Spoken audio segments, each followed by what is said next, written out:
Wow, can you believe it? I was right. The FCC decided to release SpaceX Starlink's DTC service for all of the storm victims in North Carolina.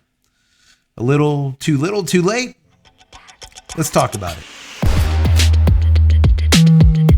Hey everybody, welcome back to the channel. Thank you so much once again joining me for tea time. Today we have a little bit of fireside. Not stormy weather today.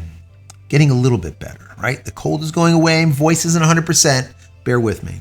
I hope you're joining me with your cup of tea, maybe a cup of coffee, hanging out, talking tech, talking photo, talking video. Today's the technology day. We're going to be talking about SpaceX Starlink's DTC service. I'll get into what that is in just a second. I was reading a bunch of articles over the weekend, and they were talking about the FAA releasing the DTC service early. Supposedly, T-Mobile customers were going to get it at the end of this year, but they said, hey, you know what? We're going to need to release this early because there are disaster victims out there that might not have access to SpaceX Starlink or any other means of communication. No crap. So I want to read this article to you. I want to give you some of my commentary over it. This video might get a little bit heated, and this is just the way it is, all right? This is a vlog. This is not CNN. This is my opinions. I read everything. I break it all down. I distill it, and then I give you my, once again, opinion. More importantly, I want to hear from you down below in the comments. What do you think about all of this? I'm not right. I could be 100% wrong. I was right about this, though, the DTC being released early. That only happens every once in a while, all right? So let's get into this article, but before I do, I want to say that if you enjoyed the video, throw it a thumbs up. That's very helpful. Don't forget to subscribe if you're not. If you are, I appreciate that. Click this little notification button over here so I go live when a new video comes out. You'll be notified of it immediately. And if you want more Starlink content, I put together a list of about 340 plus videos specifically for you. I'll put a link over here. Don't click on it yet. Helpful how-tos, tips, tricks, what to do, what not to do with SpaceX Starlink, and the why behind all of it, because this channel has always been about the why. Also, if you just want to say thank you for all of my hard work, there's a thank you button right down here that YouTube gave us. Thank you, YouTube. Click on that, give $1 or $2 if you like. If not, that's perfectly fine. Consider becoming a member of the channel. That would be even better. And finally, if you haven't downloaded any of my ebooks, why the hell not? They're free. Go over to JCristina.com/books. Once again, JCristina.com/books. So let's get into this article now that the housekeeping is done. And then once again, I'll give you my commentary. And then finally, I want to hear from you down below in the comment area. And if you don't want to put anything down there, do me a favor, put an emoji down there. Put a poop emoji. I don't care what goes down there. Just put something so I know that you're actually here listening. I'm not talking to myself. According to the FCC, over 74% of cell towers were down on September 28th, but that number has since dropped to 17% as recovery efforts continue. So just because those cell towers are up, right, that doesn't mean that they're working. Okay, they were damaged and now they're fixed, but they still have to get electricity to those cell towers. If not, they don't work anyways. Just so you guys know, Hurricane Helene ended up hitting us. It came in through Florida and then all the way up straight through into North Carolina. That is absolutely devastated on the 27th. So figure on about 11 days, 12 days. Let's call it 2 weeks ago. This is when this all went down. 2 weeks ago. That's very important. SpaceX Starlink satellites have been providing emergency alerts, and T-Mobile has been testing basic SMS capabilities on its network in the region. A T-Mobile representative was quoted in saying this, quote, "While SpaceX's direct-to-cell constellation has not been fully deployed, we felt that getting even this early test version into the hands of people on the ground could provide vital support as teams work to get infrastructure and services back online and to help first responders with rescue efforts."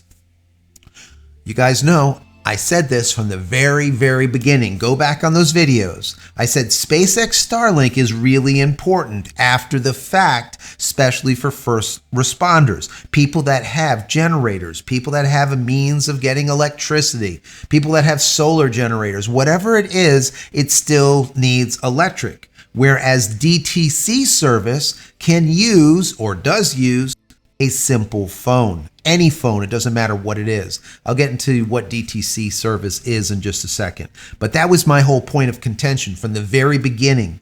Turn on DTC. Every day that you don't have it on, there's people that will die that would not have died if they have means of communication.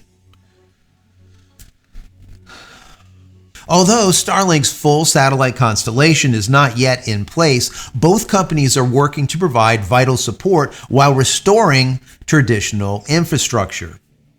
Absolutely. T-Mobile noted that most of its network has been restored, but challenging areas remain. The FCC commissioner said that while the service is not yet fully operational, Starlink's efforts could significantly improve connectivity in disaster-stricken areas. Absolutely the case. Carr added that, quote, "It is important to manage expectations here. Starlink does not have a full constellation of direct-to-cell satellites in space yet.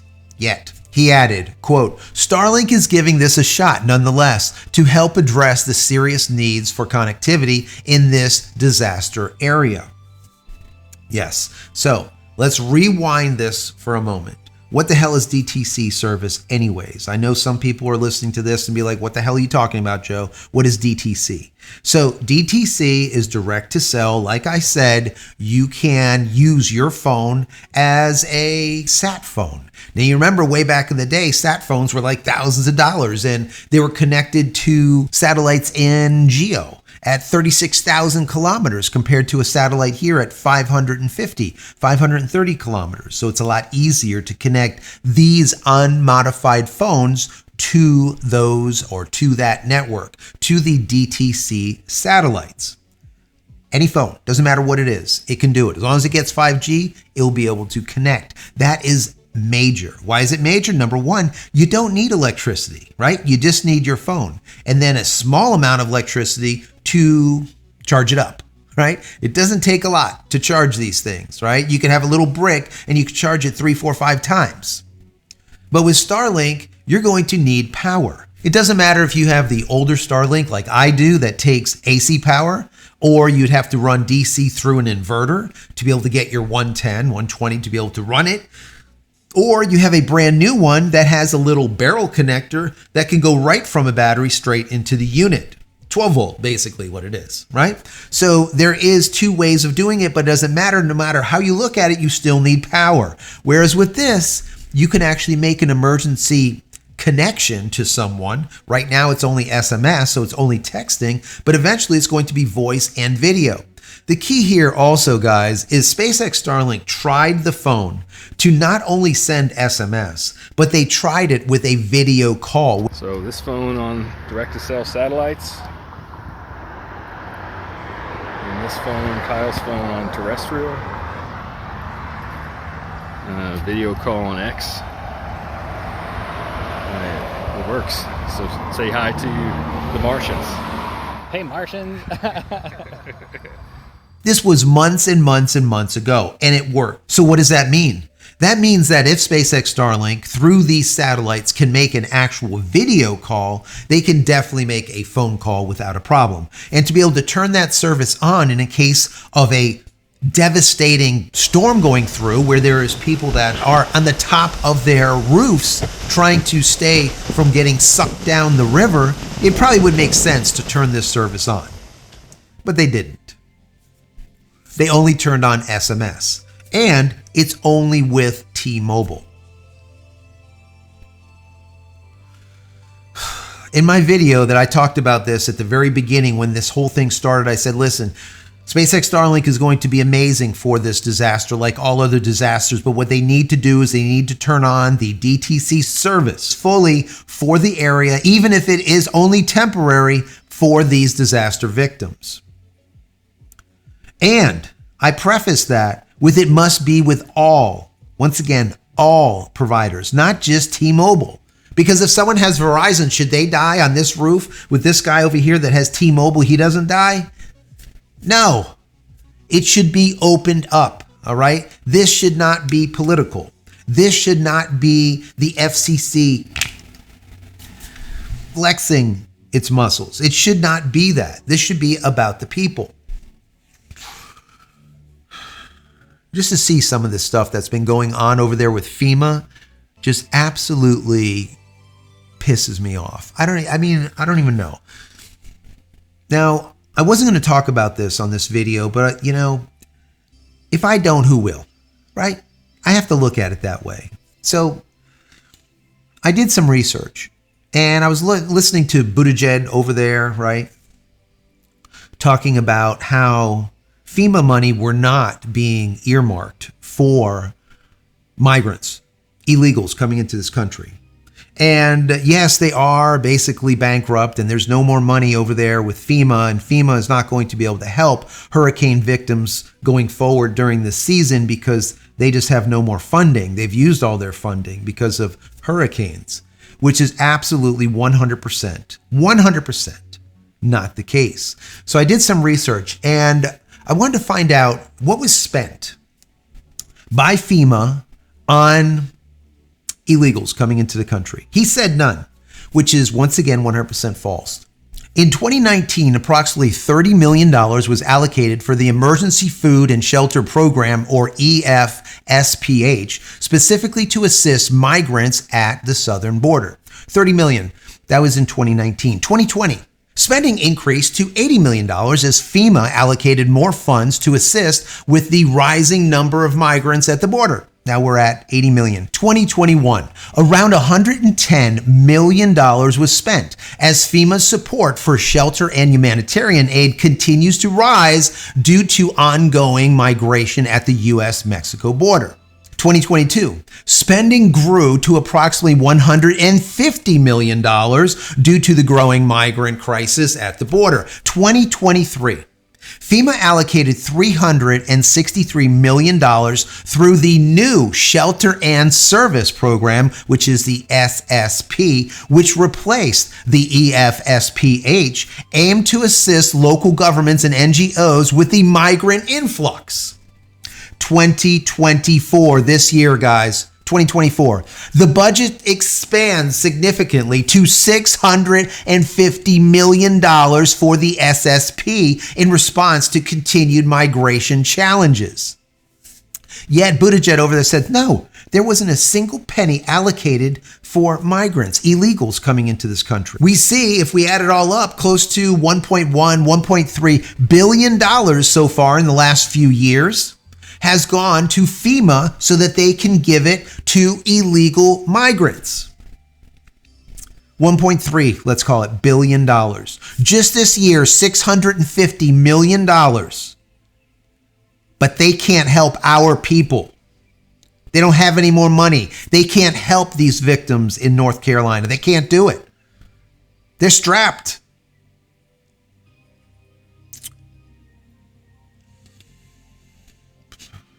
You can't make this up, guys. You cannot make it up.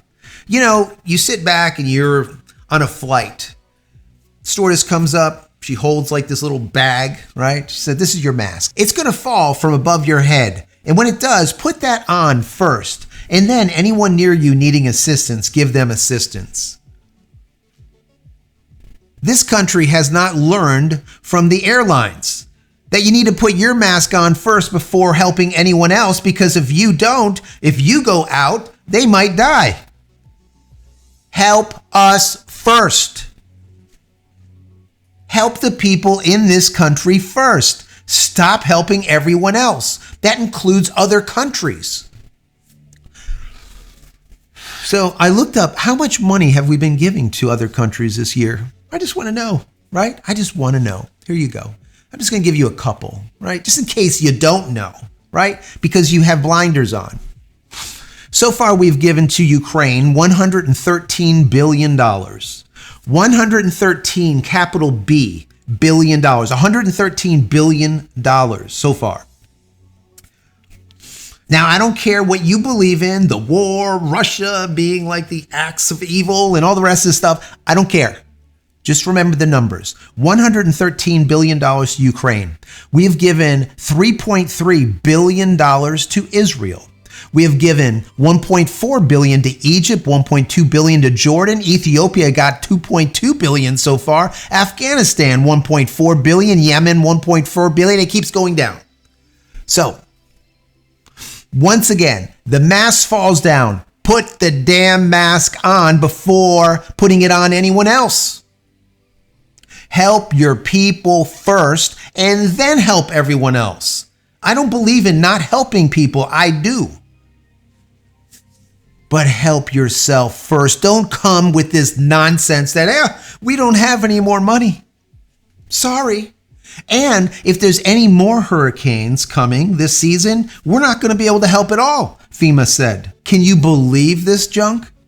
And I see a hurricane is about ready to hit me by Wednesday. It is now Monday. They're saying that it's going to be Cat 1, possibly a Cat 3.